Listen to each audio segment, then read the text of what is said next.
Nicolas Cage is easily one of the most recognizable faces in Hollywood, as he's appeared in over 90 films to date. While his career path and role choices are definitely some of the most contradictory, if not confusing, he has carved out a niche for himself as the over-the-top madman whose acting style is often equated with bad acting. On one hand, he's the celebrated actor that won an Academy Award for his part in Leaving Las Vegas, and he also boasts an Oscar nomination for his performance in Adaptation, while on the other hand, his portrayal of Peter Loew in Vampire's Kiss spawned countless internet memes, and his roles in Face Off sparked an entire subreddit proclaiming that he is the one true god. There is seemingly no such thing as lukewarm when it comes to his acting methods, so let's take the bunny out of the box and unpack the secret genius behind the Wicker Man, the myth, and the legend that is Nicolas Cage.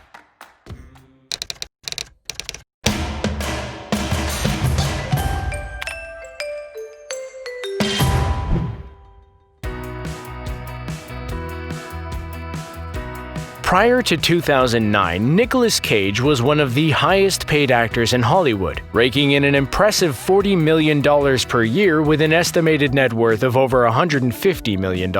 Unfortunately, his earning power did not continue this upward trend for very long and left him owing around $6.5 million in back taxes. Cage's bank account balance plummeted as a result of several bad real estate investments, including the purchase of the infamous La Laurie house, along with his penchant for acquiring strange objects such as shrunken heads, dinosaur skulls, and building a 9-foot-tall pyramid tombstone for himself in New Orleans. As the actor's finances dipped, his movie credits began stacking up at an almost alarming rate, and many consider Cage's financial issues to be the turning point in his previously promising acting career, as he would now seemingly take any role as long as it paid his bills and funded his lavish lifestyle. If his detractors were paying any attention before 2009, they would have noticed that Cage always had a knack for taking on several roles per year, except perhaps he was a bit more financially motivated to do so after falling into debt. However, some critics say that the downfall of Nicolas Cage's acting career started not with his financial ruin, but with two films released back-to-back in 1997, Con Air and Face Off. Both are sometimes considered guilty pleasures amongst cinephiles for their absurd yet engaging storylines, along with Nicolas Cage's over-the-top acting style in both films.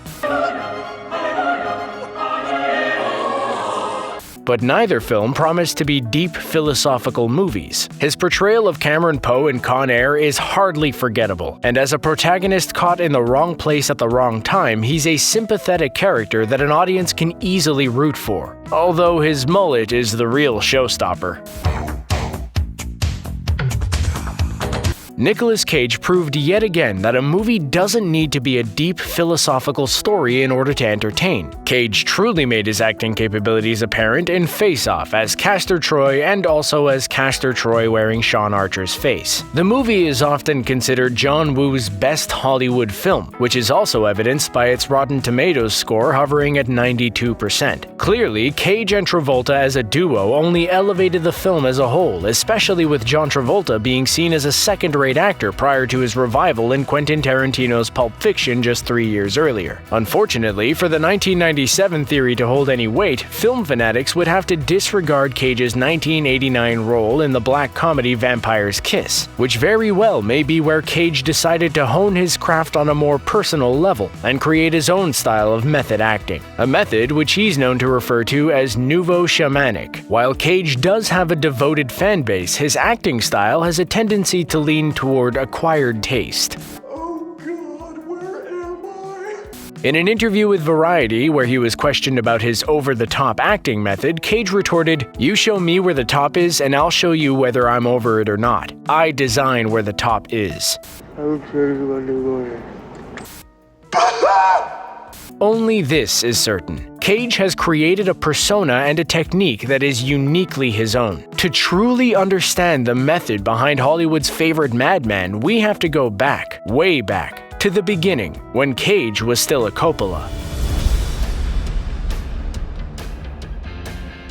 Nicolas Kim Coppola was born into the presence of greatness. His uncle, Francis Ford Coppola, had already released American Graffiti when Cage was around 10 years old. His cousin Sophia would grow out of her father's shadow to direct Jason Schwartzman, yet another Coppola cousin, in Marie Antoinette, which was released in 2006, the same year as Cage's role in the infamous remake of The Wicker Man. As any true child of Hollywood royalty does, he also attended the prestigious Beverly Hills High School, whose halls were graced over the years with the presence of various celebrities ranging from Betty White to Angelina Jolie. It seems as though acting was a natural career choice for Cage given his childhood surroundings, and acting was precisely what young Nicolas wanted to do. Allegedly, during a family car ride, Cage requested that his uncle Francis Ford Coppola give him a screen test. "I'll show you acting," his 15-year-old self proclaimed. His proclamation was met with silence. 2 years later, Cage would go on to appear in a TV movie entitled Best of Times, where his performance in a teen-centric laugh-in ripoff credited as Nicolas Coppola would hint at the start of a brilliant, if not strange, acting career. I saw your booking for today. Yeah. Oh, have a donut. Yes.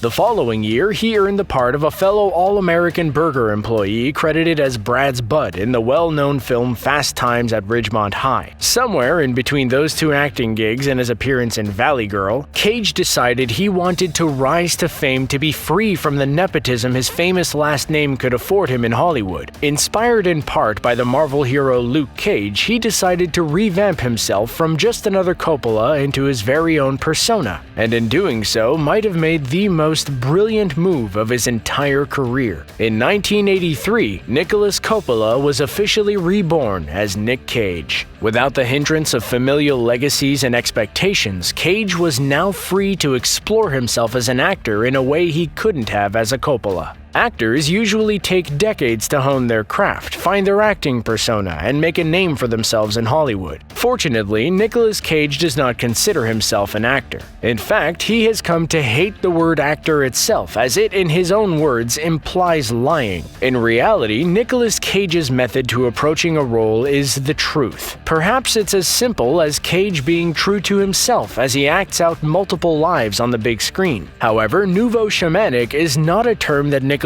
Cage coined himself. He credits the book The Way of the Actor by Professor Brian Bates for opening his eyes to the way tribal shaman would act out their tribe's or village's issues, and according to the book, even travel to other dimensions in order to find the answers that would solve their issues. Anyone who has seen Nicolas Cage in any role can't argue that he isn't channeling another dimension, or at the very least, channeling the remnants of some half-forgotten primitive emotional state. If Nicolas Cage is a shaman as opposed to an actor, then his methods are less performative for the sake of the audience and more of an experience for himself. Acting then becomes a journey of self-discovery for Cage. He is channeling more than a method actor in a role. Nicolas Cage is channeling energy and emotion. Cage would go on to work with the Coen brothers in Raising Arizona. They would later say he had a fertile imagination, although they often clashed on set. His portrayal of Charlie also moved Cher to demand he appear alongside her in Moonstruck, as watching him in Peggy Sue was like watching a 2-hour train wreck.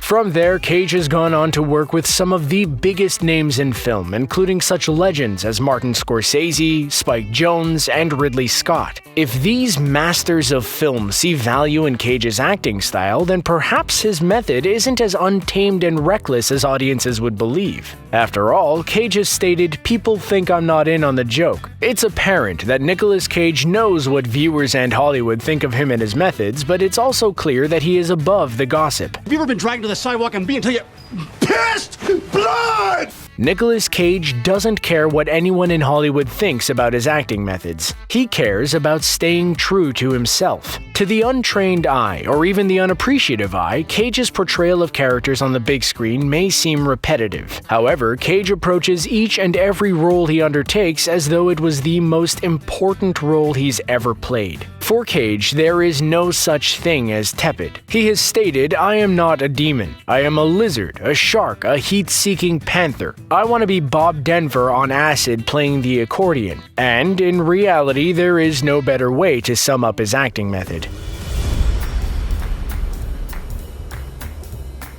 Despite the fact that many filmgoers and even Hollywood directors don't know exactly what to make of Nicolas Cage and his acting style, he has appeared in films regularly since the 1980s. One thing's for certain, no one can decide exactly where Nicolas Cage fits. Is he an action star due to roles such as Cameron Poe in Con Air and Johnny Blaze in Ghost Rider? Is he a Hollywood heartthrob destined to be typecast in romance movies due to his appearance in City of Angels? Or is Nicolas Cage an avant-garde experimental actor due to his work in Wild at Heart with David Lynch? Critics of Nicolas Cage maintain that he is guilty of playing his roles in exactly the same way for each movie he's cast in, regardless of the genre or the character. To most, Cage is a flamboyant and oftentimes unhinged character actor. He's been mocked, praised, and criticized, lauded, and laughed at, but nevertheless, he continues being cast in roles that appear in theaters, instead of straight-to-video atrocities as his detractors would have audiences believe. His appeal as an actor may not be understood entirely, but it's enough for him to continue being cast. Despite his Rotten Tomatoes score, Nicolas Cage is not a straight-to-video actor, and the roles he plays are as varied as his on-screen emotional range. There is a stark difference between what is considered to be Cage's worst role and his best role. Leaving Las Vegas earned Nicolas Cage an Oscar, while his performance in The Wicker Man earned him a Golden Raspberry nomination. But are the two roles starkly different from one another? Or are both roles the same actor pushing himself to the limit, and the only difference is the set he's occupying and the story he is telling? In Leaving Las Vegas, Cage is Ben Sanderson, a Hollywood screenwriter whose alcoholism caused him to lose everything. So, as one does, he leaves for Las Vegas in order to drink himself to death. It should be noted that Cage chose this serious, independent role instead of the role he was offered in Dumb and Dumber. In The Wicker Man, Cage is policeman Edward Malice, a man being mentally and emotionally toyed with on a neo-pagan inhabited island while investigating his ex-fiance's missing daughter, who also turns out to be his biological daughter. Both films on the surface cover mature subject matter: the downfall of an alcoholic on his way toward oblivion and a missing child in the midst of an esoteric cult. Ebert called Leaving Las Vegas the best film of 1995, while Roper gave The Wicker Man 2 thumbs down. Obviously, both films cast Nicolas Cage as the leading man. So how is it that one is Academy Award worthy while the other is one of the most mocked films of all time? As Ben Sanderson, Cage explores what it means to be a man on the brink, whose friendship with a prostitute named Sarah, played by Elizabeth Shue, manages to be both heartwarming and absurdly dark. As Edward Malice, Cage is gaslit by the island's inhabitants, including his ex-fiancée, and his downward spiral into understandable frustration and madness has been called unintentionally funny. Cage's performance in both films are uniquely Cage. The difference is it's a faux pas to laugh at a man with serious addiction issues who is willingly attempting to commit suicide through alcoholism, but it is perfectly acceptable to laugh at a man being gaslit because the situation makes the viewer uncomfortable. One set is rooted in reality, as alcoholism and failure are familiar yet unfortunate, while being set up as a sacrifice for a neo-pagan cult in order to increase honey production is likely not an issue faced by modern-day audiences. In both films, Nicolas Cage gives viewers an unforgettable performance, but perhaps Cage was given more to work with when it came to his role in Leaving Las Vegas versus his role in The Wicker Man. Leaving Las Vegas held no expectations of Cage, and in being an independent film, it benefited from casting a well-known actor of Cage's merit. Being cast in a low-budget role also afforded Cage the opportunity to challenge himself as an actor without the limitations of a mainstream film. Many actors often take on low-budget indie films in order to test their acting abilities and challenge themselves. The Wicker Man, however, was a remake of a previously released 1973 film. With a budget of $40 million that easily dwarfed the $4 million budget of Leaving Las Vegas, Cage had his role cut out for him long before he uttered his first line. In typical Nicolas Cage form, he decided to approach his role in The Wicker Man in the only way he could. To Cage, The Wicker Man is an absurdist black comedy, and to his credit, the script for the 2006 version was around 80% the same as the original. So why is it that the Nicolas Cage version has a lower rating than the original? In fact, it is so detested in certain circles that one of the original writers and the director, Robin Hardy, demanded that his name be stricken from the credits. Hardy did not want to be associated with the Nicolas Cage version of the film. However, Nicolas Cage was successful in The Wicker Man. The Wicker Man may not have caused audiences to feel a range of deep emotions on a visceral level, but it is one of the most quoted movies of all time. It has been turned into countless memes, and his portrayal of Edward Malice has nestled itself into a comfortable pop culture reference. In fact, it's one of Nicolas Cage's most memorable roles, even more so than his role in Leaving Las Vegas, regardless of the fact that it's been widely mocked since it was released in 2006. This is precisely why Cage's acting method works. He is beholden to no one except himself in the role, which allows him to step into the shaman mindset and remove the audience's problems if only for the duration of the film. Any of the roles he undertakes as an actor, from Rick Santoro in Snake Eyes to Zoc in The Ant Bully, are just spectrums of Nicolas Cage exploring what it is like to be both the yin and the yang when it comes to performing for an audience. The Nicolas Cage spectrum can be observed and explored in depth in any one of the titles from his expansive filmography. To say that Nicolas Cage's performance in The Wicker Man is terrible pays a huge disservice to Cage as an actor. When Nicolas Cage finally performs his worst role, the world will know it, because it will be the moment Cage gives up on his own authenticity. Only then will Nicolas Cage become a bad actor, and until then, audiences worldwide will continue to be blessed with the opportunity to appreciate his acting method as it continues to evolve.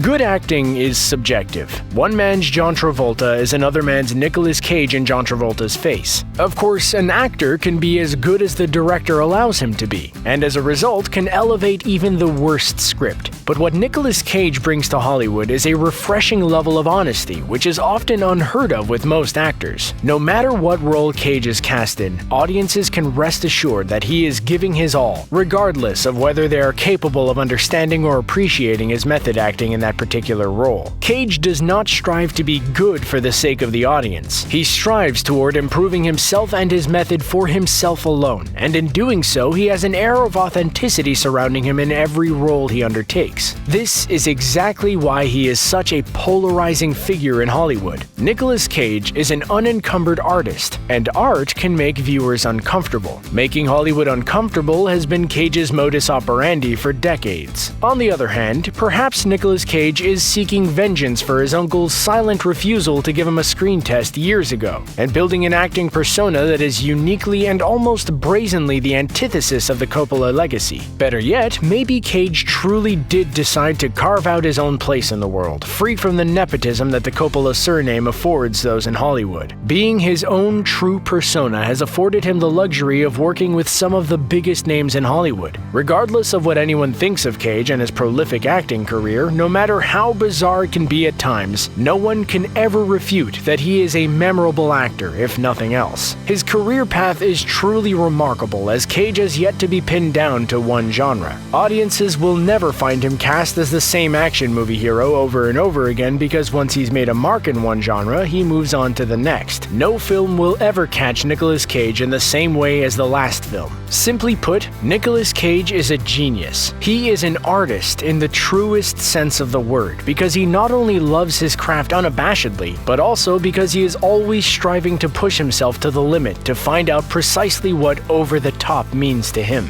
To prevent Cage from taking each role to its farthest limit is to stifle an artist. What the future holds for Nicolas Cage is anyone's guess. As of his appearance in the film Mandy, he has become yet again a cinema darling. It felt as though the script itself was written primarily with Cage in mind, as no other actor could have pulled off the role of Red Miller as brilliantly as Cage did. However, as it always goes with Cage, he is just one misunderstood role away from being an internet meme. For every Leaving Las Vegas, there's a Wicker darker man waiting in the shadows. Fortunately for audiences, Nicolas Cage will never be stopped by bad reviews and critics. He will continue to seek out the roles that allow him to grow and evolve into the type of actor he wants to be. Audiences and critics can consider themselves lucky that Cage allows them on his acting roller coaster ride. When his name is mentioned in reference to an upcoming film release, audience members will know exactly what to expect when they walk into a theater, popcorn in hand, awaiting yet another unforgettable yet unique performance by Cage himself.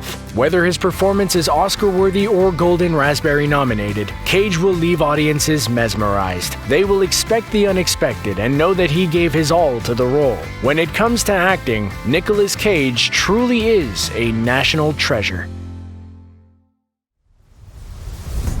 What's your favorite Nicolas Cage performance? Do you think he will rise again as an A-list actor? Or is Nicolas Cage's unique approach to tackling roles his true talent? Let us know in the comments section below. Don't forget to like this video, share it, and subscribe to ScreenRant on YouTube so you can stay up to date with our awesome videos. Thanks for watching.